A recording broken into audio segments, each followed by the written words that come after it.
Arkadaşlar selamlar. Yeni bir video daha hoş geldiniz. Sefalar getirdiniz. Bu videomuzda ne yapacağız? Bu videomuzda yeni gelecek sezonu sizlerle birlikte inceleyeceğiz. Felaket bir şey oluyor arkadaşlar. Sezon sistemi artık komple değişiyor. Eski sezon sistemini artık kafanızdan atın. Yeni sezon sistemine odaklanın. Sizlerle birlikte bugün bunu konuşacağız. Umarım beğenirsiniz. Ben bu sezon sistemine bayılıyorum abi. Bizim vallahi oynadığımız sezon sistemi sezon falan değil. Çöp bir şeydi. Bu sezon sistemi efsane derecede iyi bana kalırsa. Size de anlatacağım neden iyi falan filan. Bunlar detaylı konuşacağız arkadaşlar.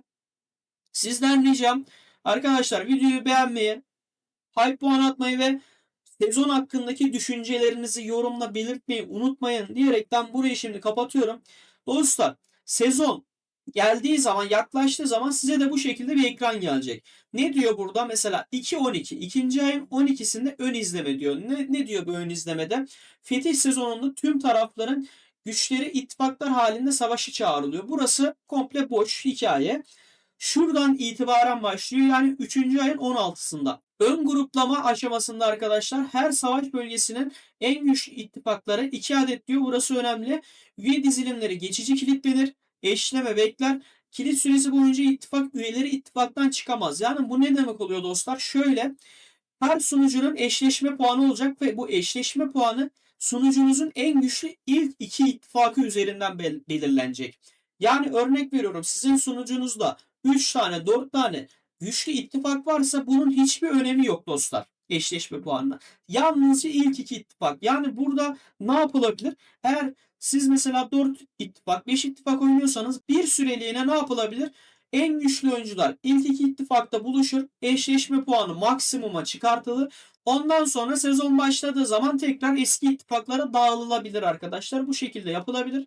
Sonrasında 3-16 gruplama, 3-18 eşleşme yani eşleşmede 2 gün sonra başlıyor. Diyor ki grup duyurusundan önce katılım şartlarını karşılayan tüm ittifakların katılım üye listeleri geçici kilitlenir. Bu süre içinde ittifaktan katılamaz veya çıkılamaz diyor. Burada da aynı şekilde diyor bu arada. Hani girdiğin zaman ittifaktan çıkma da yok. Hani farklı bir olaylar da hani gir çık onunla gireyim buna gireyim oradan yükseltin falan da yapılmıyor. Girdiğiniz zaman çıkılmıyor arkadaşlar. Bunu detaylı organize edilmesi gerekiyor şu iki bölümde. Ardından 2 gün sonra 3.20'de gruplama duyuruldu diyor. Burada da diyor ki eşleme sonucu duyuruldu. Hazır ol müttefiklerle birlikte sezona hazırlan. Burada ne diyor dostlar? 3.16'da başlıyor. 3.20'de artık hani eşleşme puanına göre artık nasıl bir puan sistemi yaptılar bilmiyorum. Ona göre kaç sunucu olacaksa sunucular belirleniyor. Ondan sonra sezona artık komple neredeyse hani hazır oluyorsunuz.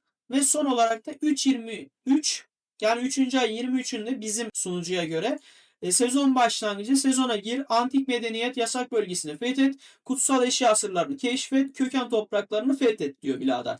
Burası bu şekilde tamam mı? Ondan sonra katılım açıklamasına tıklayayım. Buraya tıkladım dostlar. Şimdi buradan başlıyorum. Burada diyor ki arkadaşlar bu sezonda ittifak bütünü eşleşme birimi olarak alınır. Her savaş bölgesindeki tek grup kişi üst sınırı 400 kişidir. Yani burada ne demek istiyor? Mesela biliyorsunuz bazı sunucular mesela çok aşırı güçlü tamam mı?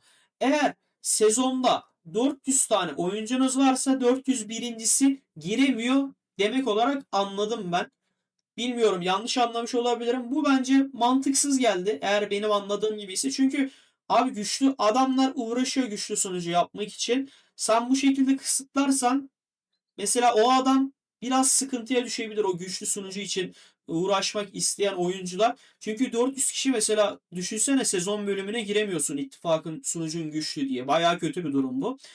Ondan sonrasında alt aşamaya geçiyoruz. Aynı savaş bölgesindeki farklı gruplar öncelikle farklı köken topraklarına dağıtılır. Grup duyurusundan sonra diğer köken toprakları ittifaklarına katılamaz diyor. Burada yine ittifaklar değişimi olmuyor sanırım ve dostlar burada ne oluyor? Mesela farklı farklı ittifaktasınız. Mesela biriniz şuraya gidiyorsunuz, diğeriniz buraya gidiyorsunuz, diğeriniz buraya gidiyorsunuz, diğeriniz buraya gidiyorsunuz. Dağılıyor yani. Olay bu. Burada ne diyor dostlar? Köken toprakları iki kampa ayrılır. Her taraf birden fazla savaş bölgesinden karışık gruplardan oluşur. Burada işte üst ve alt. Yani benim anladığım kadarıyla bir sezonda iki tane sunucu oluyor.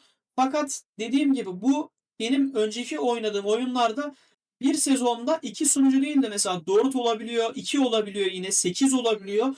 Öyle çok daha eğlenceli oluyor ama 2 de başlangıç için iyi olacağını düşünüyorum. En son olarak da kamp müttefiklerinizle omuz omuza savaşın. Diğer kampı birlikte yenin. Kamp dediği işte sunucu. Sunucunuzla birlikte diğer sunucuya savaşıyorsunuz, yeniyorsunuz arkadaşlar. Mantık o. Şimdi asıl önemli olan harita arkadaşlar. Dostlar şimdi haritaya tıklayalım bakalım. Şimdi gördüğünüz gibi haritamız elimizde. Bu haritada neler oluyor dostlar? Ben size önceki oyunlardaki sistemi biraz anlatayım. Şimdi önceki oyunlardaki sisteme göre sezon başladığı anda, tamam mı? Sezona girdiğiniz zaman sunucular aynı haritada toplanıyor. Bir taraf burada, bir taraf burada. Yani artık rakip sunucunuzu aynı haritada görebileceksiniz. Sanki aynı sunucudaymışsınız gibi oynayabileceksiniz. Bayağı güzel bu sistem. Yani örnek veriyorum, önceki sezonlarda ne oluyordu abi? Haftada bir gün ittifak savaşı yapıyordun. Ticaret savaşı, bir saatlik gidip geliyordu. Burada 24 saat aynı yerdesin abi. Adamları artık ne yaparsan yap. Denk düşürürsen şuralarda bir yerde sıfırlayacaksın kardeşim, anladın mı? Şimdi şuradan okumaya devam edeyim dostlar size. Sezonun ilk 12 günü her kamp gücü kamp karargahını temel alarak gelişir. Kurtulanlar bölge işgal ederek, vaha işgal ederek, bina yükselterek sürekli güçlenir çatışma çölüne. Burada demek istedikleri arkadaşlar, ilk 12 gün savaş olmayacak. Yani ilk 12 gün sadece bu sınırlar içinde duracağız. Kendimizi geliştireceğiz, ittifakımızı geliştireceğiz. İşte burada ne diyordu? Vaha işgal et, ne bileyim bölge işgal ederek işte ittifaka puan kazandıracağız. Sonrasında çatışma çölü bölümü açılıyor. Açıldığı zaman diyor ki çatışma çölü iki kamp gücünün kesişim bölgesinde yer alır. İki taraf çatışmasının ön cephesidir. Sezon 13. günden itibaren kurtulanlar geçitlerden çatışma çölüne girebilir diyor. Bu ne demek arkadaşlar? 13. günden sonra ortalık 56 birader. Tam olarak bu arkadaşlar, haberiniz olsun. Şimdi 12. gün kendimizi güçlendiriyoruz. 13. gün şuradaki kapılar açılıyor. Eğer burada oynuyorsanız buradaki kapı açılacak ve buradaki kapı açılacak. Burada oynuyorsanız buradaki kapı açılacak, buradaki kapı açılacak. Şimdi bu kapılar açıldığı zaman ne oluyor dostlar? Şimdi burada savaş olmuyor. Şurada savaş olmuyor. Burada artık savaşlar dönmeye başlıyor. Şurada aynı şekilde savaşlar dönmeye başlıyor. Burada önemli olan, dikkat etmeniz gereken en önemli şey arkadaşlar, size demiştim 24 saat aynı sunucuda oynuyormuşsunuz gibi. Eğer örnek veriyorum siz uyudunuz, tamam mı? Kalenizi de şuraya attınız, bıraktınız. Abi buradaki bir adam, sizin rakibiniz bir adam, sizi gördüğü zaman ve gücünün yettiğini anladığı zaman aniden buraya gelir ve sizi sıfırlar. Yani dikkat etmeniz gereken nokta, savaşırken, aktifken buralarda gezebilirsiniz ama oyunda olmazsanız buralardan kesinlikle çıkın arkadaşlar. Yani sadece buralardan değil, bu arada bu bölgeden komple çıkın. Kalenizi bu bölgeye, kendi bölgenize atın ya da buradaysanız neredeyseniz artık. Şimdi bu şekilde başlıyor 13. günden. Sonrasında Kum Deniz Savaş Alanı diye bir yer var. Burası da iç taraf. Yani anlamışsınızdır olayı. İlk başta kenarlardan başlıyor, içe doğru gidiyor. Amaç yine burası tabii ki de. Şimdi diyor ki kum fırtınası yükselir. Savaş davulları yankılanır. Sezon 20. günden. Yani bura açılıyor. Bir hafta sonra da bütün kapılar açılıyor dostlar. 20. günden Kum Deniz Savaşı alanı açıldığında uzun zamandır sessiz çatışma çölü alevlenir. İki kampın karşıtlığı bu andan itibaren diyor şuraya geçeceğiz. Burada ne oluyor dostlar? Burada bu sefer de şu kapılar açılıyor. Bu kapılar açılıyor burada. Bu kapılar açılıyor. Bu kapılar açılıyor. Bu kapılar. Yani gördüğünüz bütün kapılar açılıyor. Burada ne yapılıyor abi? Yine savaşlar dönüyor. Arkadaşlar önemli olan kapılar. Mesela ne yapılabilir? Şimdi bütün kapılar açıldı şimdi, tamam mı? Burada arkadaşlar eğer sunucunuz çok güçlüyse rakibin merkeze gitmesini engellemeniz gerekiyor. Yani genel olarak şöyle bir sistem olacağını düşünüyorum. Şimdi mesela şurada oynadığımızı düşünelim, tamam mı? Bu kapıyı aldığımız zaman buraya geçiyoruz. Bu kapıyı aldığımız zaman buraya geçiyoruz. Ve bu kapıyı aldığımız zaman buradaki rakip buraya geçemiyor arkadaşlar. Yani kapı savaşları önemli olacağını düşünüyorum ben. Çünkü örnek veriyorum, kapıyı aldığın zaman rakip sunucu eğer kapıyı alamazsa diğer tarafa geçiş imkanı olmuyor. Burada olur mu olmaz mı bilmiyorum. Çünkü elimizdeki bilgiler kısıtlı, fakat sistem onu gösteriyor. Yani kapı savaşları olacak gibi gösteriyor ve dediğim gibi rakip sunucunun eğer önündeki kapıyı alırsanız O zaman da ne oluyor? Rakip sunucu sizin bölgenize mesela geçemiyor. İlla ki bu kapıyı alması gerekiyor ve kapıyı aldıktan sonra geçebiliyor. Haberiniz olsun. Dediğim gibi olursa. Şimdi ondan sonrasında ne diyor? Tapınak Kralı alanı. En son olarak da burası arkadaşlar. Burası da merkez, başkent. Tapınak Kral alanı tüm çöl savaş bölgesinin nihai kapışma alanıdır. Sezon 27. günden itibaren burası iki kampın nihai savaş alanı olur. Zafer burada belirlenir diyor arkadaşlar. Yani ne demek oluyor? İşte dediğim gibi eğer mesela kapıları iki tarafta mesela buradaki kapıyı aldım. Diğer tarafta buradaki kapıyı aldım. Mesela örnek veriyorum. Ne oluyor abi? İki tarafta burada savaşıyor. Merkeze alan sezon savaşının galibi oluyor arkadaşlar. Ödülleri kazanan taraf topluyor. Eğer sunucunuz çok güçlüyse şuradaki kapıyı alırsınız. Buradaki kapıyı alırsınız. Rakibi sunucuyu başkente sokmazsanız yine zaten kazanmış oluyorsunuz. 27. günde açılıyor. Burada yine diyor bu arada iki kampın nihai savaş alanı. Benim anladığım kadarıyla ilk sezon yani bu deneme sezonu gibi bir şey olacak ve hani dörtlü, sekizli, çoklu sunucu olmayacak. Muhtemelen birebir bir sunucu savaşı bizi bekliyor diyebiliriz arkadaşlar. Sonrasında tamamen yeni oynanış. Buraya bakacağız. Şimdi geçit kapışma savaşı. Yani geçit işte kapı. Bu arada geçit dediği kapı. Köken topraklarının önemli stratejik geçidi çekirdek bölgeye giden tek yol iki kampın mücadele alanı. Burada ne demek istiyor? Burada az önce benim dediğimi mesela örnek veriyorum merkeze gitmek istiyorsun. Abi bir burada kapı var bir burada kapı var tamam mı? Başka kapı yok kardeşim. Yani bir sunucu gidip iki kapıyı da alırsa sen buraya giremiyorsun haberin olsun.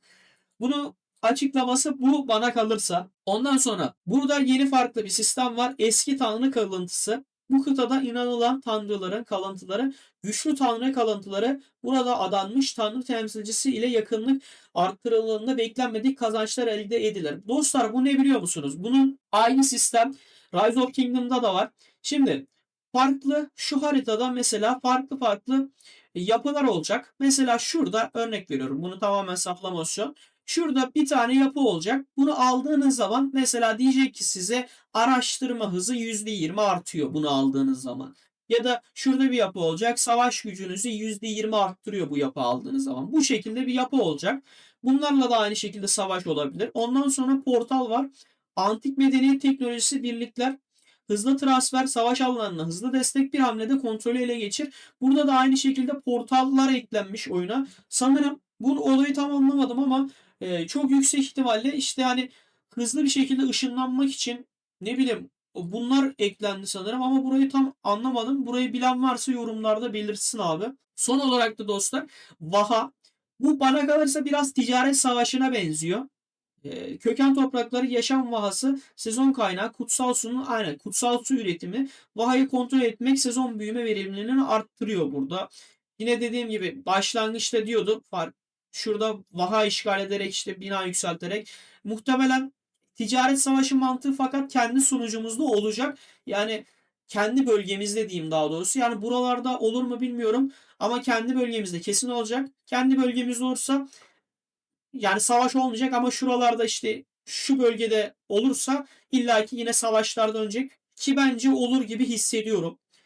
Tamamen yeni sistem diyor. Burası da antik kutsal eşya. Eski tanrı enerjisi içeren alet şu anda büyük kısmını kaybetmiş. Onarım yöntemi bulunursa antik kutsal eşya gücünü yeniden kazanır diyor. Burada farklı şeyler var. Bak mesela gördüğünüz gibi okçu, binici, savaşçı burada çok yüksek ihtimalle arkadaşlar. Burada hata yapılmaya müsait olabilir. Anladığım kadarıyla burada diyor ki mesela sen okçusun, okçu becerini aç diyor mesela. Örnek veriyorum. Ya da savaşçısın, savaşçı becerini aç. Binicisin, binici becerini aç. Yani örnek veriyorum savaşçı oynayıp gidip nişancı becerisi açarsanız patlarsanız benim anladığım bu dostlar haberiniz olsun buradan savaş gücü kazanılacak. Onu anladım. Hani bu ne biliyor musunuz bana kalırsa? Bu şöyle göstereyim size. Bir saniye. Ben size bunu söyleyeyim. Bana kalırsa bu mesela savaş level 30 level tamam mı? 30 level olunca mesela %30 birlik hasar ekliyor ya. Bu da aynı mantık arkadaşlar. Mesela burada işte ne bileyim nişancı oynadığınız zaman bir şeyi yükselteceksiniz. Nişancıların buff'ı artacak ya da savaşçı oynadığınız zaman işte binici oynadığınız zaman buff yükseltmeye yarıyor gibi. Tanrı eserleri dediği de 16 eski tanrının kullandığı kutsal eşyalar köken topraklarının her köşesine dağılmış. Onları toplayarak köken toprakları şanını geri getirin diyor. Burada da haritaya 16 tane eser dağıtılmış. Bunları toplayınca da ayrı özellikler alınıyor diye anladım. Ve bununla birlikte komple bitiyor arkadaşlar. Bunun haricinde başka bir yer yok. Yeni sezon sistemi bu şekilde arkadaşlar. Bu arada söylediklerimin %100 bir karşılığı yok. Dediğim gibi sadece elimizdeki verilerle biraz bilgili, tahmine dayalı bir video çekmeye çalıştım. Dediğim gibi eğer siz de biliyorsanız yorumlarda belirtebilirsiniz. Bilmiyorsanız da yeni sezon sistemini şöyle genel olarak nasıl bulduğunuzu söyleyebilirsiniz. Hepinizi seviyorum. Hoşça kalın. Kendinize iyi bakın. Bay bay.